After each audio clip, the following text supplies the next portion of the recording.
Lors de nos investigations militantes, nous avons constaté que certains bailleurs étaient sous le coup de la loi, notamment l'article 225-14 du Code pénal, qui condamne le logement incompatible avec la dignité humaine de 5 ans d'emprisonnement et de 150 000 € d'amende.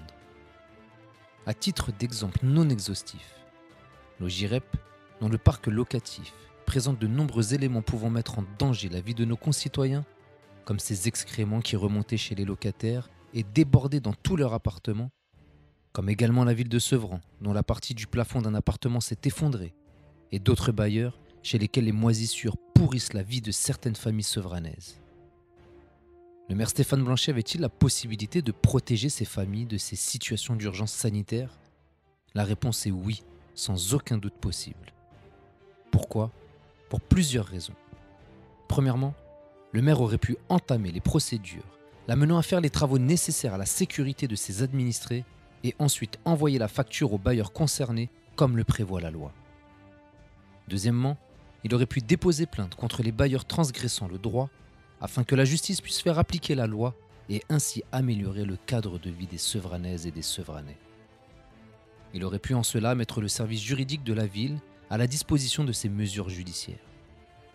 Nous voyons donc que les dépenses budgétaires de la ville n'ont pas été orientées dans le sens de la sûreté et de la sécurité des Sevranais.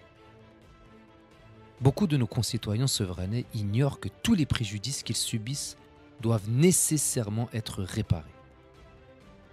L'article 1240 du Code civil expose « Tout fait quelconque de l'homme qui cause à autrui un dommage oblige celui par la faute duquel il est arrivé à le réparer. » À l'instar de la situation liée à la pandémie du Covid-19, qui a donné lieu à l'ouverture d'une enquête pour déterminer si l'État avait pris toutes les mesures nécessaires à la protection de la population, une enquête doit être menée pour examiner la responsabilité du maire dans ces situations d'urgence sanitaire liées au logement indigne sur Sevran. Il est légitime que la justice s'applique et qu'une réparation financière soit octroyée aux Sevranais au titre de réparation du préjudice physique, moral et matériel qu'ils subissent.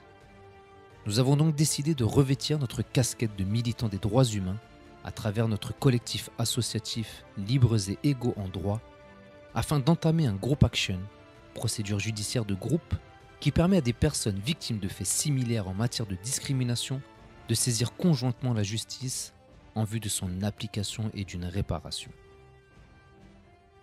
Des soutiens se joindront à ce comité afin d'optimiser l'efficacité de ce combat contre ces marchands de sommeil qui aujourd'hui sont considérés par le ministre du Logement comme des trafiquants de drogue. Et aujourd'hui, un marchand de sommeil, je leur ai déclaré la guerre, ils sont concernés et considérés comme des trafiquants de drogue. Nous demandons dans l'urgence que les familles puissent être indemnisées entre 5 000 et 200 000 € en fonction du préjudice subi avant même que la justice pénale ne prenne d'autres sanctions après réparation. Les frais judiciaires seront pris en charge par des associations spécialisées dans le domaine.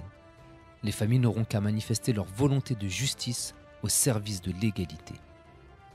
Nous prenons par cette décision l'engagement de veiller à ce que plus aucun enfant, plus aucun parent ne soit exclu du droit à l'égalité pour la dignité humaine.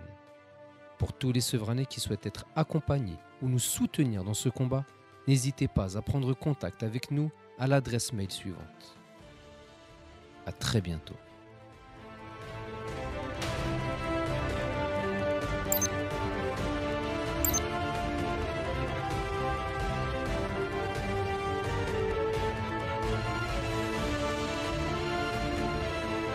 Yeah.